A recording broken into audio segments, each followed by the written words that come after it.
Howdy, folks. Have you ever heard of Occam's razor?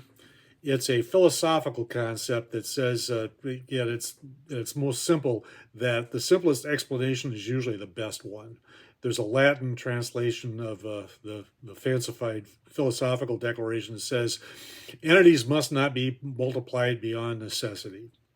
Okay, so what's that got to do with fly tying and fly fishing? I hope to explain that to you. Are you familiar with inchworms? Here in the upper Midwest, woodland streams early in the summer are just infested with these things, uh, specifically woodland streams. They're the larval form of a moth. And I don't think that they do any great deal of harm to the forest, but they're almost a nuisance at times to humans. Uh, but they're not a nuisance to trout. The sporting artist Bob White said recently that in Argentina, when he was doing a presentation about fishing there, that that inchworms are trout crack. Well, that's true here as well, in the right circumstances. This is going to be kind of a specialty fly. Now we'll get to the part about Occam's razor. Uh, Once my friends and I discovered this hatch, as it were, we had to set about coming up with some kind of an imitation to imitate this inchworm. Some of the very early efforts involved a green twist tie from a bread bag lashed to a hook. As nearly as I know, that was an utter failure, but it came along. At first, there was this thing, which was essentially vernal and a little bit of hackle on a hook, and then soaked in a fly floating solution before ever taking it to the river, and that worked briefly. You get about, maybe if you were to catch a fish, the thing would just be soaked, and say you had to have about a retinue of about 3 or 4 of them on your vest going through a constant drying cycle. And there were a lot of parts too. There's also this fly that I found somewhere on the internet, and it worked as well, but there's a lot of parts there too. And that extended body, well, first of all, the fly proved to be a little bit large, but the extended body was a challenge and unnecessary, and the short shank hook sometimes inhibited hooking, I think. Then there was the old standby, Dr. Gary Borger, in his book Designing Trout Flies, had this fly constructed of, better constructed than this one, of deer hair. And it worked as well. In fact, worked pretty nicely, but it was fragile. Deer hair almost always is in circumstances like that. And tying it was an exercise in masochism at the vise for me.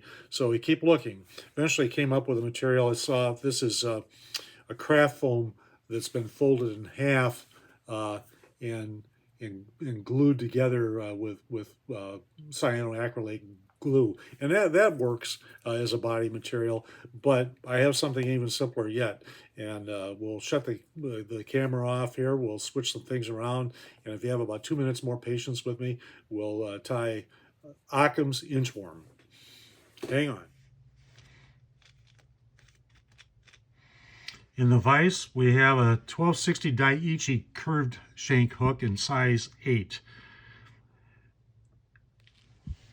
And attached to that hook is Flymaster Plus and 210 Denier in a fluorescent green, or chartreuse perhaps. We're going to take that full length and lay down a good thread base. We're actually going to come back up and come back down. This fly is going to involve the use of super weld cyanoacrylate glue, and we want something for that glue to set to.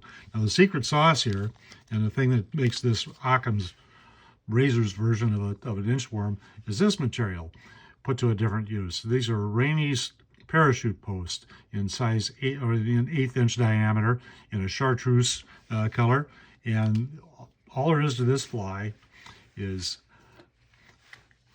that hook, this thread, this glue, applied liberally to the top side, and an 1/8 inch diameter foam parachute post. If you'd like, you can round this end before you attach it. I don't know that it makes any difference to the fish. The same thing here. If you want a somewhat smaller fly, you can trim this and maybe tie on a size 10 hook. It'll all work. I think we maybe got just a little carried away with the glue here. We'll Well, there we are. We'll leave that out a little bit. Now, we'll try to center this on the atop the hook and front to back as well. Maybe a little bit more toward the back than the front because we can always trim that. We'll take a wrap, pull down, and hold it there for a second. We hope that will help set up the glue in that spot. Pressure seems to have an effect on how fast cyanoacrylate glues cure. Then we'll come forward under the body, or between the body and the hook. Take a wrap, snug that down. Wait a second. Take another wrap. Come forward at a respectable interval, probably around 1/8 of an inch or so, perhaps just a tiny bit less. Take a wrap there too, not too tight, not too loose. If you run the risk of just cutting right through the foam if you're cutting too hard. That's another reason for using a sturdy thread like this, is that you're less likely to cut the foam. 2 wraps there.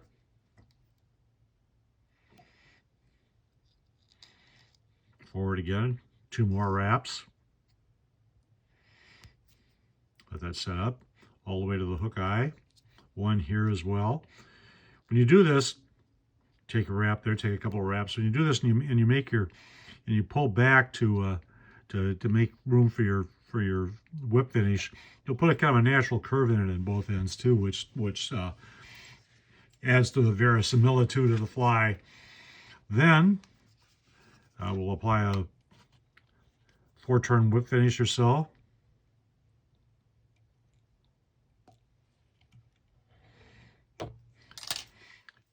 And there you have it. A hook, which is necessary for any fly, thread, which is necessary, and 1 material. It's hard to take a much more direct or simple route than that. Hence, Occam's Inchworm. Try it. I think you'll like it.